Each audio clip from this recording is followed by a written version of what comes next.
Hi there. So Connie's here dancing to rock and roll hoochie coo. That's right. Means has nothing to do with what we're talking about. Does well, it? no, actually, It does. maybe it does, because maybe you think that I thought that that was going to be just the song for this.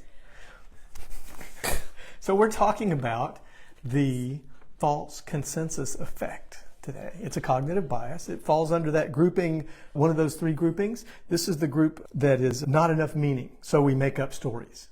What do you mean? No, nobody, everybody else doesn't believe the same way I do? Exactly. That is what this effect does. Damn. We overestimate, as people, and it's very, very common, we overestimate how much people are like us. We assume that our personal qualities, our beliefs, our actions, and yes, I've got a whole page of notes here, our actions are common among the general population. Like everybody thinks like we do. This is this assumption. It's a Haven't our kids taught us that? again, cognitive bias is a shortcut. We assume that. Okay. And what makes it a little more attractive, I guess, to us subconsciously is that it gives us a little boost of self-esteem to think that everybody agrees with me.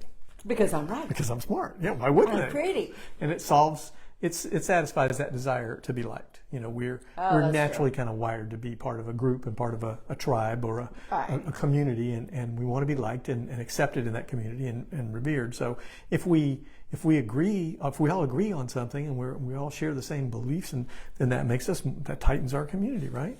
Right. So there's this kind of natural assumption. They didn't. The sources, which I will list, didn't really talk about an evolutionary thing. This was really discovered or named, not discovered, but named back in the 1970s. It had to be evolutionary because I mean we've lived tribal for survival for how many thousands of years? So. Exactly. So it's kind of, I guess, obvious.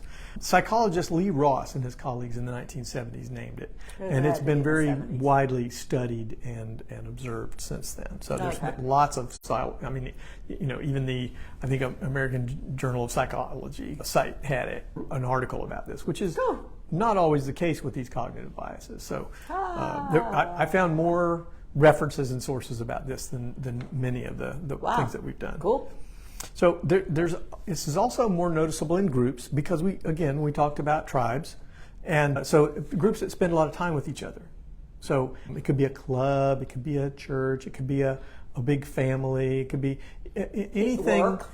Work setting where you spend a lot of time together, and there's a kind of a group think, and the members of the group as a whole will tend to think that their group is like the general population is like them. Okay. They'll assume that more. It's not an all or nothing thing. Okay, it's not everybody thinks this way because we know they don't. But we tend to assume that there's more.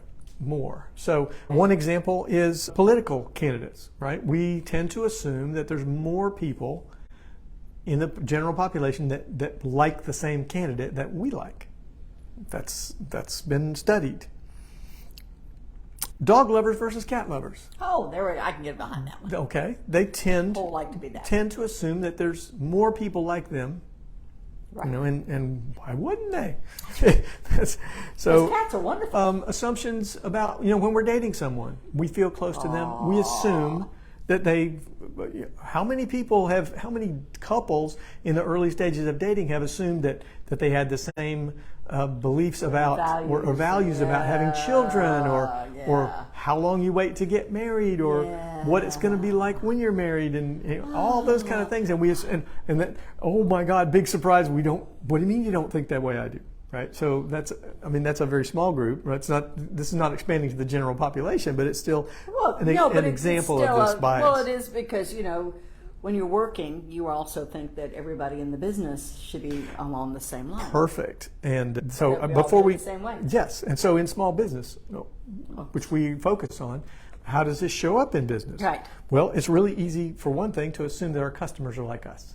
In fact, that's kind of a marketing thing. Is that in terms of defining your ideal customer, look in the mirror. Well, yes and no. True. Okay. I mean, there's a likelihood there in terms of what you're going to attract, but at the same time, if you're in a business and you're going to come out with a new product, and I don't know, maybe it's a new flavor of hot sauce. That just came to mind. So, Okay. you know, if I think that, you know, 150,000 Scoville units is the thing to have, then I'm going to make a really hot sauce, and everybody's going to like it. And I'm assuming that more people like hot sauce. Maybe not.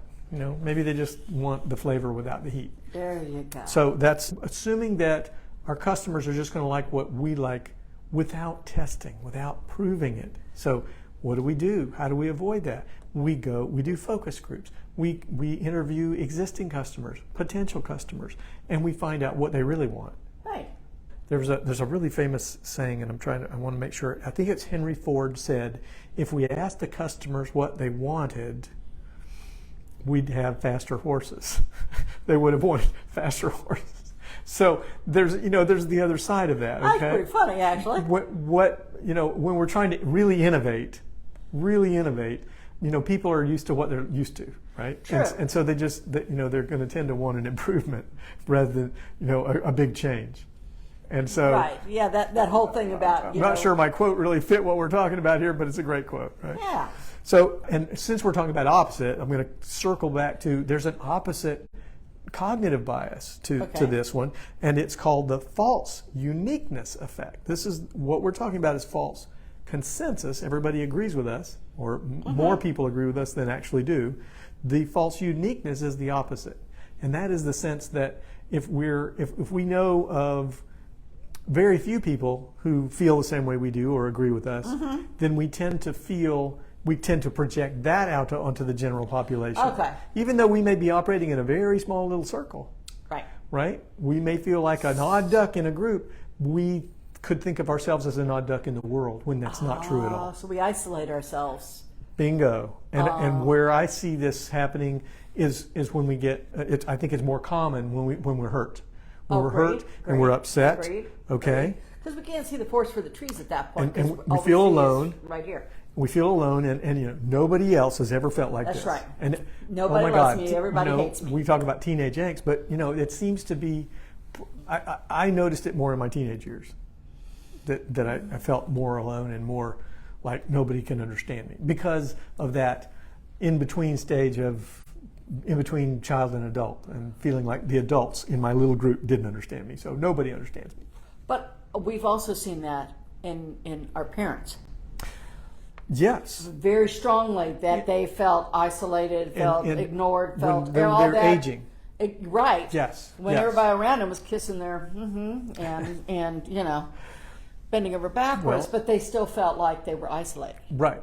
And that nobody cared about them. Again, wow, that just gets really interesting because, you know, there is a societal tendency to displace the aged, to push them aside, right. the elderly.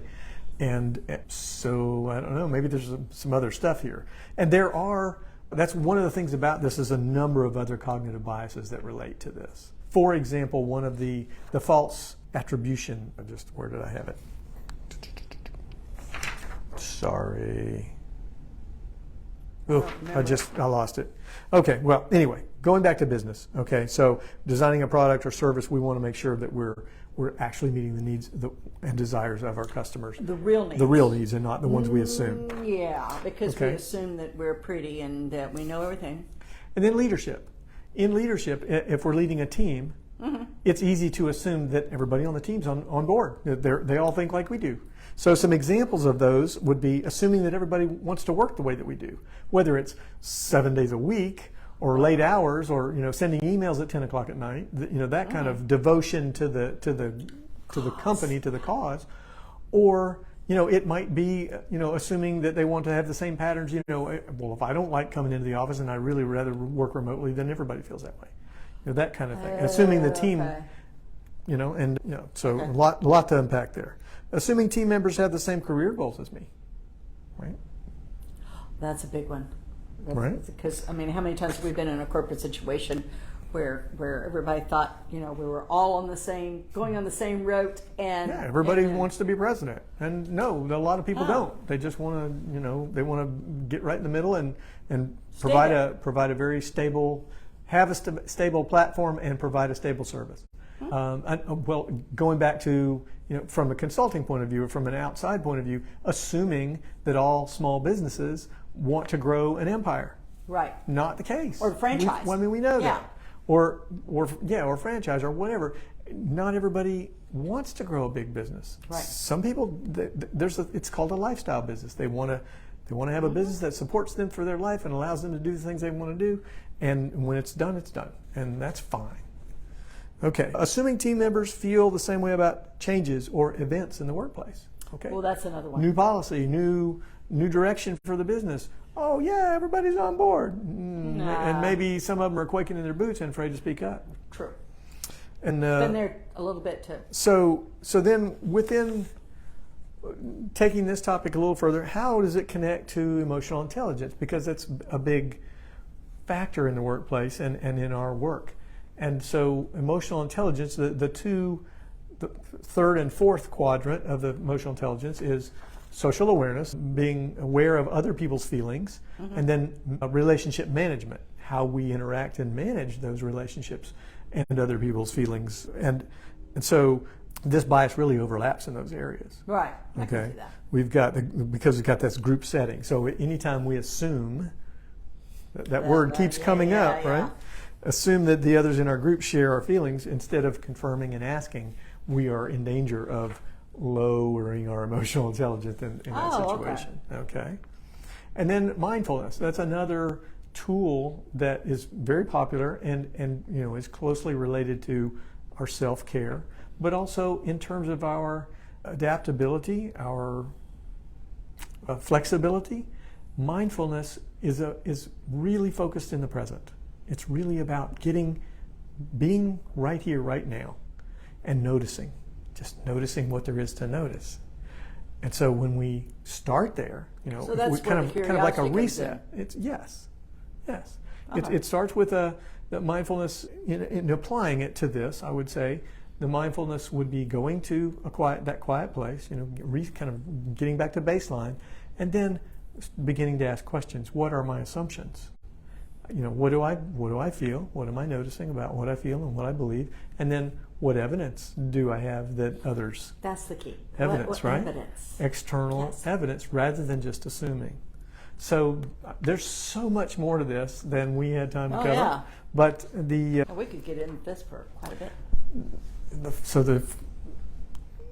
This cognitive bias will be one for further explanation, and we'll put some links to some other videos. And if you have any questions about it or have any comments, please leave us a comment. That's right. And thanks for spending some time with us, and we will see you soon. Bye.